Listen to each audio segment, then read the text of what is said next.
ठीक है, तो अब तक हमारा टॉपिक कौन सा, सी कंप्लीट हो गया। नेक्स्ट इसके बाद आप हेडिंग लिखिए यहाँ पे फ्रूट्स के बारे में।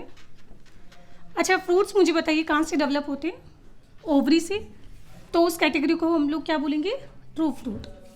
और अगर ओवरी को छोड़कर अगर कहीं और से डेवलप हो तो उसको बोला जाएगा क्या, फॉल्स फ्रूट। ट्रू फ्रूट को और क्या बोलते हैं, यू कार्पिक फ्रूट। तो यू मतलब क्या होता है, जैसे एग्जांपल यूकेरियोट्स सुना है ना, यू मतलब क्या होता है, ट्रू। और फिर एक आ जाएगा यहाँ पे फॉल्स फ्रूट, या जिसको बोलते हैं सूडो कार्पिक फ्रूट, सूडो कार्पिक फ्रूट। और एक हम लोग कैटेगरी और पढ़ेंगे, दैट इज पार्थेनो कार्पिक फ्रूट। ठीक है, तो 3 कैटेगरी पढ़ेंगे। ट्रू फ्रूट कहाँ से डेवलप होते हैं, it is develop from ovary. False fruit, it is develop from other than ovary. ठीक है, तो अब ट्रू फ्रूट में जैसे एग्जांपल आपकी सिलेबस में दिया होगा कौन सा, मैंगो, और दिया होगा कोकोनट। इसके अलावा पपाया, वाटरमेलन, टमाटर, है ना, वीट, राइस, ये सब क्या होते हैं, ट्रू फ्रूट्स होते हैं।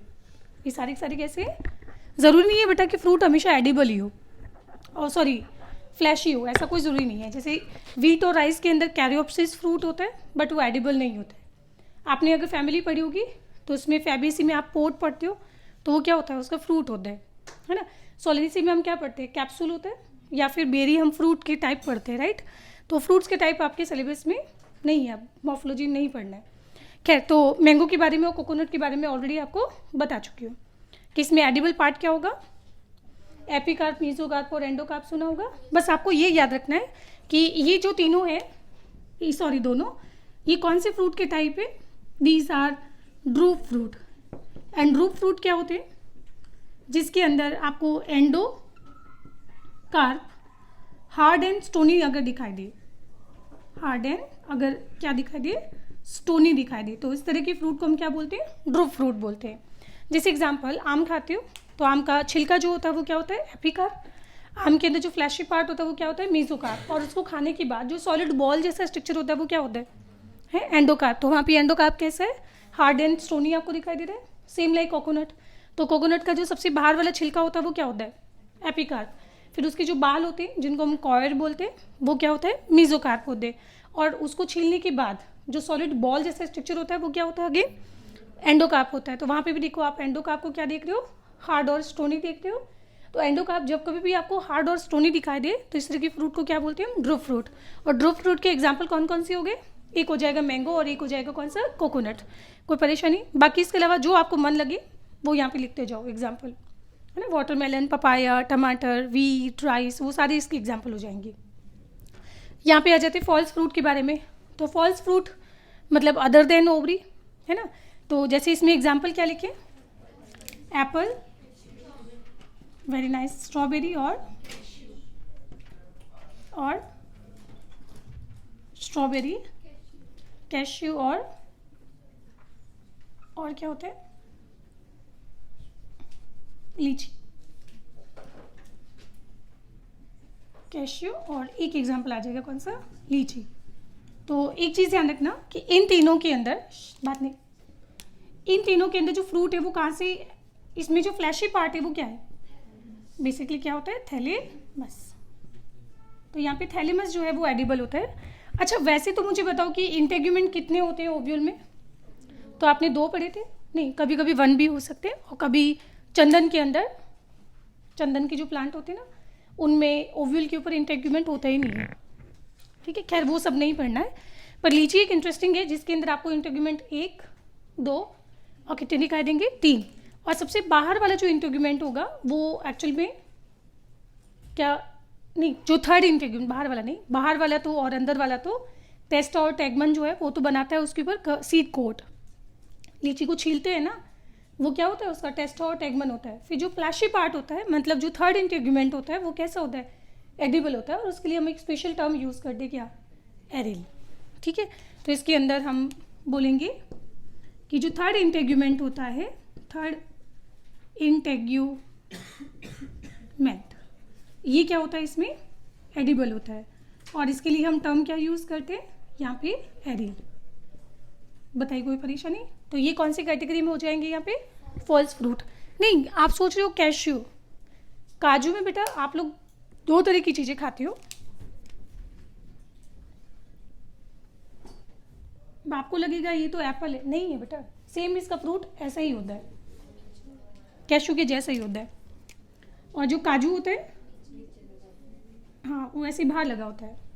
तो ये काजू की सीड है और ये इसका थैलेमस है। एक इकलौता ऐसा फ्रूट जिसकी सीड फ्रूट से बाहर होते हैं, वो क्या है, कैश्यू। तो इसमें सीड भी खाया जाता है और कैश्यू का जो फ्रूट होता है बिल्कुल आपको एप्पल जैसा मिलेगा, वो भी खाया जाता है। ठीक है, हाँ। यहाँ पे आ जाते हैं पार्थेनोकार्पिक फ्रूट। तो ये कहाँ से डेवलप होंगे? नहीं, अगर अदर देन ओवरी होता तो फॉल्स फ्रूट होता।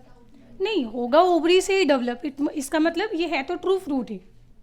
डेवलप कहाँ से हो रही है? ओवरी से, but without fertilization, without fertilization. तो develop from ovary but without fertilization, without fertilisation.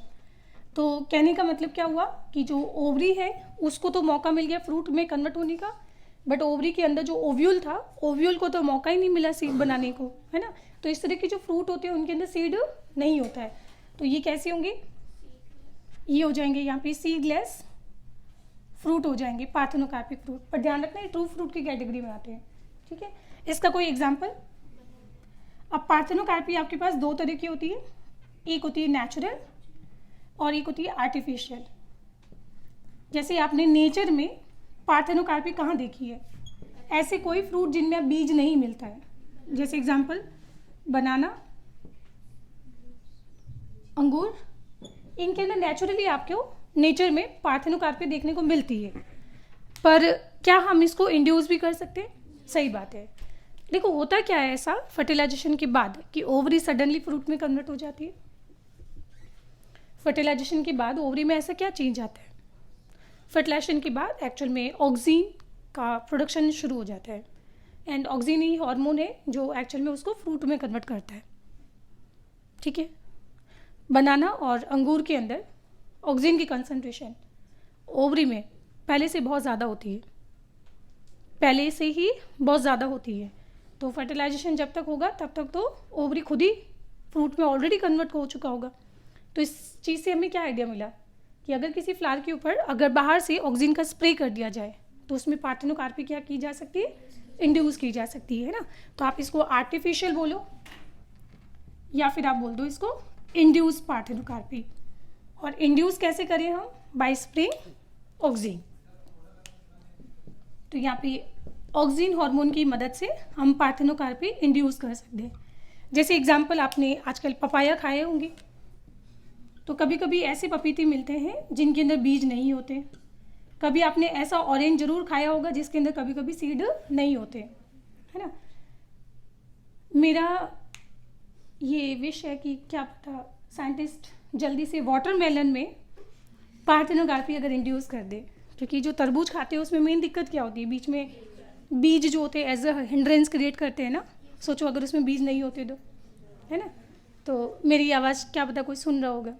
ठीक है, तो आप ट्राई करें कि पार्थेनोकार्पी इंड्यूस करवाएं कहाँ पे? वाटरमेलन पे। ठीक है।